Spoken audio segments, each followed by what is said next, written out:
So we recently got a hot new leak on the next generation smartphone from Samsung, the new Galaxy Fold 2, or it could be a total new family series, we're not sure.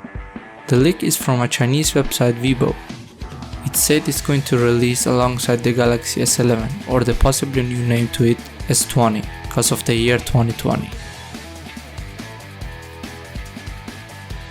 The tech inside looks like it's going to have the same hinge mechanism as the first Galaxy Fold. You can also see the gaps between the two folding halves is covered by the same caps that is used as the refreshed Galaxy Fold, which was re-released later this year after the first one being not as durable.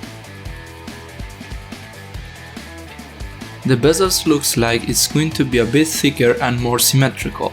And also a center pouch hole display makes this a better choice than the original Galaxy Fold, especially those bezels helping with the accidental touches and easier for case manufacturer to produce cases.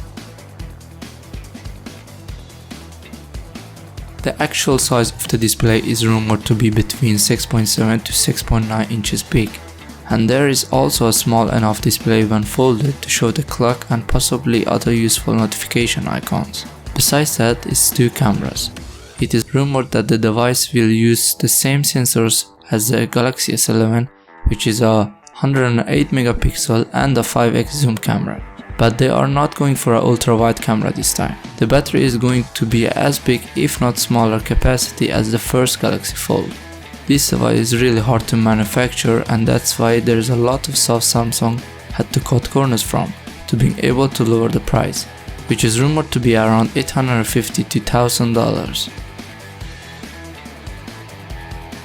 The battery might use the same design as the first Galaxy Fold, with it being two halves in each side, and if that's the case, the Galaxy Fold had around 900 mAh on one of the two halves, and judging the size from the pictures, it won't have a great battery life. But that can always change because we haven't seen Samsung use their new chip that they're going to use and a better software optimization. And on top of that, if Samsung can beat Motorola's new Razr phone at their own terms, we might be surprised.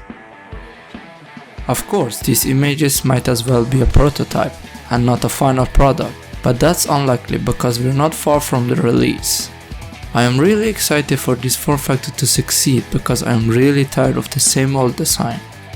What do you think? Let me know.